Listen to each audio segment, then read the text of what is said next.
Guys all काफ़ी students के message थे भाई, अब क्या सीएस प्रोफेशनल में आप नए सिलेबस पे स्विच ओवर करोगे क्या, और हमें करना चाहिए या फिर नहीं। तो बात करने वाले हैं यार कैसे स्विच ओवर करें या नहीं करें, और मेरा क्या सीन है, मैं स्विच ओवर करने वाला हूँ या नहीं, और जून में कौन से मॉड्यूल देने वाला हूँ, क्या प्रिपरेशन होने वाली है, क्या स्टडी होने वाली है, क्या गलतियाँ थी जो करी और क्या नहीं करनी चाहिए और क्या इंप्रूवमेंट की ज़रूरत है। तो बात करने वाले each and everything. Channel subscribe नहीं किया तो करते हैं, ध्यान से लगा ईच एंड एवरीथिंग। देखो प्रोफेशनल के जून 24 दिसंबर 24 दो अटैम्प्ट रह गए, ठीक है।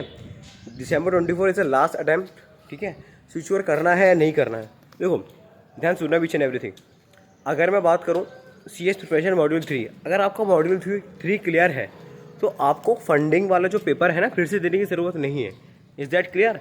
लेकिन अगर आप स्विच ओवर करते हैं और आपका मॉड्यूल 3 क्लियर नहीं है तो आपको ना फंडिंग वाला पेपर जो फिर से देना पड़ेगा।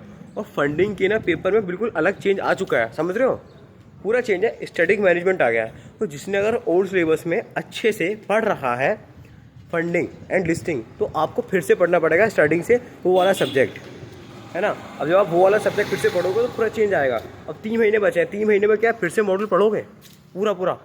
अब सपोज दैट मैं हूँ, ठीक है, मैंने अपन पूरा पढ़ रखा है मॉड्यूल, तो क्या मैं स्विच ओवर करूँ या मैं फिर से टेंशन लूँ, ठीक है। अगर सपोज दैट कि मेरे 2 मॉड्यूल देना है मुझे, मॉड्यूल 1 और 2, मेरा मॉड्यूल 3 क्लियर है, मुझे फंडिंग नहीं देना, मैं स्विच ओवर कर सकता हूँ आराम से। इसमें आपकी भी सिचुएशन आ जाएगी, मैं स्विच ओवर कर सकता हूँ आराम से। अब लेकिन मैं क्यों नहीं कर रहा हूँ, रीज़न क्या है, देखो ड्राफ्टिंग जो मेरा सब पेपर है पूरा मॉड्यूल कवर्ड है मेरा, ठीक है, मैंने फुल्ली कवर्ड कर रखा है। Draft which and everything is covered, theory भी ले लो, ड्राफ्ट भी ले लो, सब कवर्ड है। लेकिन मैं स्विच ओवर क्यों नहीं कर रहा हूँ, मेरा गवर्नेंस भी कवर्ड है, मेरा टैक्स भी कवर्ड है, स्विच ओवर क्यों नहीं कर रहा हूँ मैं। अब सपोज दैट मैं स्विच ओवर करता हूँ, ड्राफ्टिंग मुझे देना पड़ेगा, उसमें पूरा चेंजेस आए हैं, ठीक है। मुझे गवर्नेंस देना पड़ेगा, गवर्नेंस आपको पता है पूरा चेंज आया है। अब देखो 20% भी चेंज आया है ना, तो मुझे मॉड्यूल फिर से पढ़नी पड़ेगी। और मॉड्यूल पढ़ना इज़ नॉट ईजी, शुरू से लेकर एंड तक कॉन्फिडेंस लाना कि मैंने पूरा कवर किया है मॉड्यूल इज़ टोटली डिफरेंट।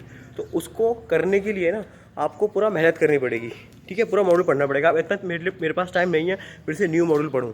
जब मैंने पूरा मॉड्यूल कवर कर रखा है तो मैं क्यों पढ़ूंगा भाई न्यू मॉड्यूल फिर से, और कितना चेंज आया कितना नहीं आया उसको समझना पड़ेगा। ईच एंड एवरीथिंग मुझे एक पेज एक लाइन पढ़नी पड़ेगी, जो मैं ऑलरेडी मॉड्यूल में कवर कर चुका हूँ, मैं नहीं कर सकता वो चीज़ कवर, ठीक है। ऐसे सेम गोज़ विद मॉड्यूल 2। अगर मैंने डीडी का कवर कर रखा है, डीडी में ना चेंज हुआ है काफ़ी। पार्ट ए में जाके देखो ना 7 चैप्टर थे, अभी भी 7 चैप्टर है, लेकिन पार्ट ए में आपके कुछ चैप्टर आरसीडी के ऐड कर दिए गए हैं। सीएसआर ओपन बुक देना पड़ेगा भाई, मैं ओपन बुक क्लियर कर चुका हूँ, ओपन बुक क्यों दूँ, सीएसआर मुझे ओपन बुक देना पड़ेगा। अब मैं सीएसआर अगर ओपन बुक दूंगा, ध्यान सुनना, अगर मैं सीएसआर ओपन बुक दूंगा तो मुझे ओपन बुक क्या पढ़ना नहीं पड़ेगा, पढ़ना पड़ेगा भाई, सारे मुझे एग्जैक्टली चैप्टर मॉड्यूल सब कवर करना पड़ेगा। तो that's why the reason I am not going to switch over to new syllabus. मेरे पास ऑप्शन है, मैं कर सकता हूँ, ठीक है। बहुत सारे रीज़न भी है और ज़्यादा, लेकिन बेसिक रीज़न यही है कि भाई जब मैं पूरा मॉड्यूल कवर कर चुका हूँ तो why would I again read the module, ठीक है, सिंपल एज दैट। मेरे पास नोट्स सारे रेडी हैं, फिर से नोट्स बनाऊंगा क्या। देखो जिसने ओल्ड सिलेबस में अभी एक अटैम्प्ट दिया है और उसको पता है मेरा अच्छे से कवर नहीं हुआ था, वो डेफिनेटली शिफ्ट हो जाओ, बिल्कुल शिफ्ट हो जाओ। और जो नए स्टूडेंट है ना न्यू सिलेबस में जा रहे हैं उनके तो बहुत अच्छा है, न्यू सिलेबस में काफ़ी अच्छा है। लेकिन जो ओल्ड स्टूडेंट वाले हैं जिनके अटैम्प्ट लगे हैं, सपोज बोले कि मेरा 3 अटैम्प्ट लग चुके हैं और किसी के 3 अटैम्प्ट 4 अटैम्प्ट 2 अटैम्प्ट लगे हैं और उसने पता है कि यार मैंने मेहनत बहुत की है, मेरा पूरा मॉड्यूल कवर्ड है, तो वो लोग शिफ्ट मत हो भाई। क्यों शिफ्ट हो रहे हो जब मॉड्यूल कवर कर लिया है। हाँ, लेकिन ऐसा स्टूडेंट है भाई जिसने दिसंबर 23 में ना पहला अटैम्प्ट दिया था या दूसरा भी दिया था, लेकिन उनका ना सिलेबस कंप्लीट नहीं था, बस ट्रायल बेसिस पे गए थे, ना मॉड्यूल कवर किया था, इतनी ज़्यादा मेहनत नहीं करी थी। अगर आपने एक जगह मेहनत ऑलरेडी कर रखी तो दूसरी बार वही मेहनत दूसरी जगह मत करो, जहाँ ऑलरेडी कर चुके हो वहाँ मेहनत करो, समझ रहे हो। और पहली बात, अगर मॉड्यूल कवर कर रखी है, सपोज मैंने कर रखी, तो मैं मॉड्यूल नए में शिफ्ट नहीं होऊंगा। तो ऐसी ही मेरी रिक्वेस्ट है, आप लोग देखो, अगर आपने पूरी मेहनत करी थी, आपका मॉड्यूल कवर्ड था, तो आप शिफ्ट मत हो। लेकिन अगर आपको पता है आपने दिसंबर 23 में जो पेपर दिया था इतना अच्छे से नहीं दिया था, प्रोफेशनल बस ऐसे ही दिया था, ट्रायल बेसिस पे, कुछ मेहनत करी नहीं थी, बस ऐसे ही था, बस चले गए थे पेपर देने और नेगेटिव रिजल्ट आ गया, तो आप शिफ्ट हो सकते हो, क्योंकि आपने पूरा मॉड्यूल कवर किया ही नहीं है, 2 चैप्टर किए थे बस ऐसे चले गए, तो आप डेफिनेटली शिफ्ट हो जाओ। न्यू सिलेबस मेरे हिसाब से बहुत सही है प्रोफेशनल का, काफ़ी अच्छा लगा मुझे न्यू वाला।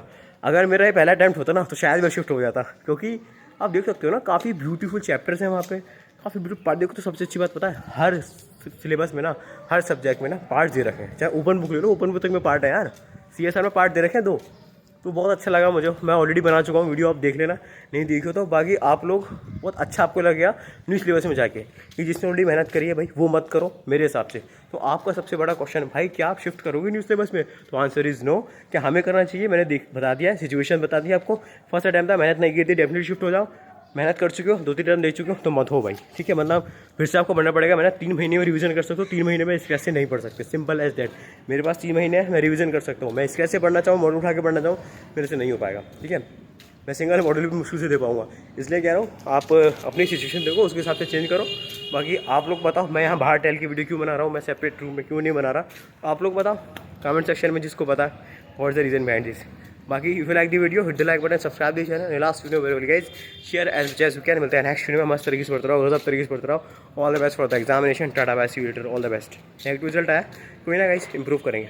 Tata bye see you letter.